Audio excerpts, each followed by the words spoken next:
As a game, Call of Duty is a pretty simple game. You point a gun at someone, you shoot it, you get points. But as we know through this channel and simply through playing the game, there's a lot more intricate details to the game that some people still don't even find out after playing the game for hundreds and hundreds of hours. And that is what this series is all about. This is the series where I come up with some ideas and take your suggestions of things to test within the game to learn various things that you may not have learned otherwise about Call of Duty. This episode, we are going to be learning 10 more things you didn't know about Call of Duty Black Ops 4. In this episode, we are specifically focusing on multiplayer, as last weekend we focused on Blackout. Now, before we dive into the specifics, I just wanted to let you guys know about my Instagram. If you guys don't know, I have an Instagram. I upload some pictures of my real life. I also upload some gameplay and updates when they come to Call of Duty Black Ops 4. So if you want to stay up to date on all of the updates for the game, and on top of that, some things for my real life, a great place to check out is my Instagram. It'll be the first link down in the description. And if you're interested, feel free to check that out. But without further ado, let's dive into 10 things you didn't know about Call of Duty Black Ops 4. Now, in the previous episode, one of the things we tested extensively was the sniper's nest. One thing that we found out is that sniper's nest can actually have a dogfight where the snipers actually try to snipe each other out of their given helicopters. But you guys let me know in the comments, specifically saying, did you know that the sniper's nest will snipe Juno? So of course, as we do, we tested this out. And as it turns out, not only does the sniper's nest shoot at Nomad's dog, Juno, it also prioritizes it over people. So if there's a sniper's nest in the air, it's actually a pretty bad idea to call in Juno, because that is what the sniper's nest will actually go for first. Now, on top of that, another important thing to note is that if you are calling in Juno, it will take 2 shots of the sniper's nest to actually kill him. But of course, Juno's a dog and doesn't stand a chance against a helicopter.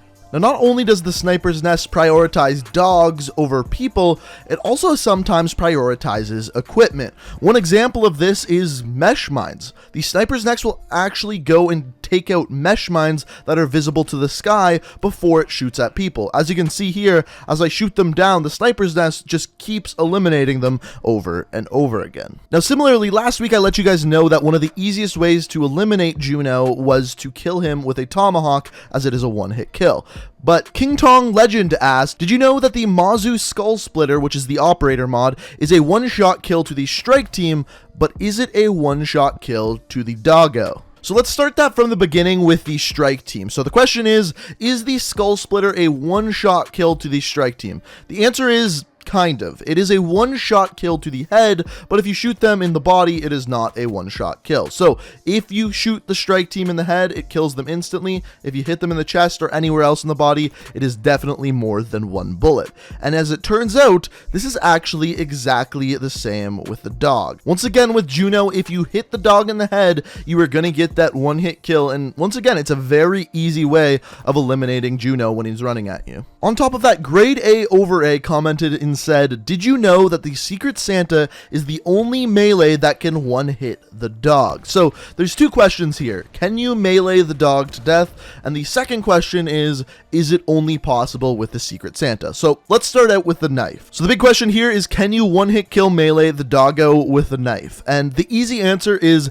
yes, you absolutely can. Now the thing is here is you may be wondering how Juno is acting so stupid when trying to kill me here. The answer is, and this is kind of an extra to the video, if you're wearing cold-blooded, it turns out that the dog has a very difficult time tracking and killing you, so this is basically the only way you're actually able to melee kill the dog. And as it turns out, you can one-hit the dog with both the knife and the Secret Santa. They both deal the exact same amount of damage. So as you guys know from this series, whenever I get asked something like this, I always want to take it to the next level, and we now know that you can one-hit melee Juno, the doggo, but the question here is, can you one-hit melee kill the strike team? And of course, this is very difficult because basically they have aimbot, wall hacks, and everything.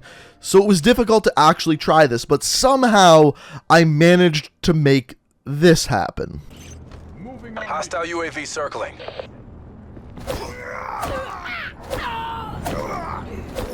Keep her down.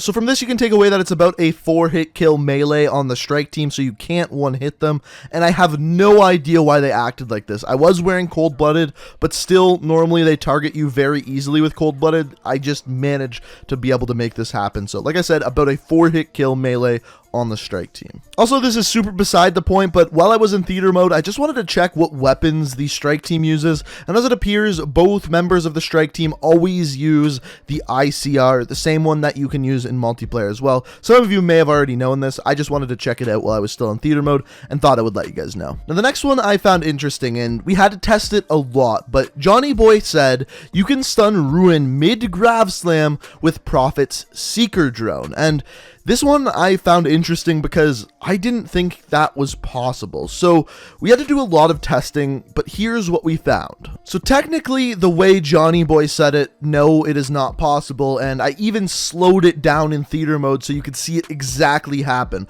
We actually timed this one perfectly, where the Seeker hit Ruin right at the peak of his grav slam, and if this happens, the grav slam follows through and the Seeker doesn't really do anything. And for the most part, that's exactly what happened. However, there is a very specific frame of time where if you go to call in your grav slam and right when you press those buttons, the Seeker hits you, before your character jumps into the air, the Seeker will stun you and you will not be able to grav slam. Now, this is almost impossible to show in a video simply because that frame of time is so short and your character barely moves, but I promise you, if you are playing and you're pressing the buttons, it is absolutely noticeable, but it is very rare that this actually happens. However, watching this clip here slowed down, you can see that right before the Seeker hits me, I do just get a little bit airborne and then I am stunned.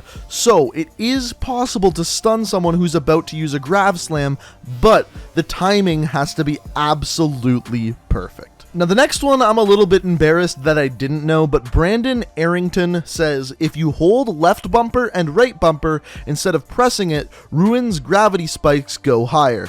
And like I said, a little embarrassed I didn't know this one. This is absolutely true. If you just tap L1 and R1, he does a very quick and small grav slam, but if you hold down left bumper and right bumper, you go much higher. And as you can see here, we tested this up against a wall next to a windowsill, and as you can very clearly see, once you put the images one after another, clearly in the second one where you're holding the bumpers, you are jumping quite a bit higher. But even more so than that is the distance. When you overlap these images and see where these two land, when you hold down L1 and R1, you clearly jump much further than you do higher. So that is actually the bigger difference. It's not a height difference, it's a distance difference. On top of that, something I wanted to test is if you hold down L1 and R1, is the radius of the grav slam any bigger? And the answer to that is no. Both the short and long grav slams have the exact same radius, do the exact same amount of damage, so that doesn't change at all, just the distance and a little bit of the height.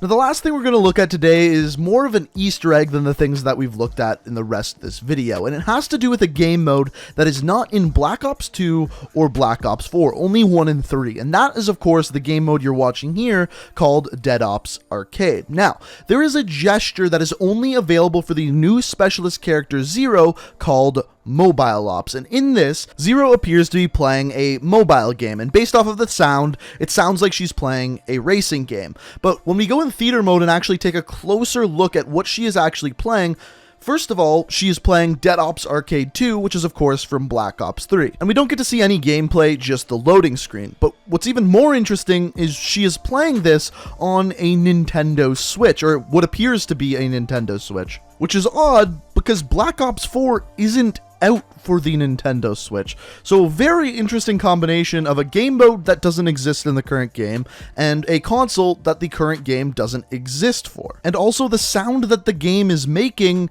doesn't match Dead Ops Arcade 2. So a very weird combination that we get to see there.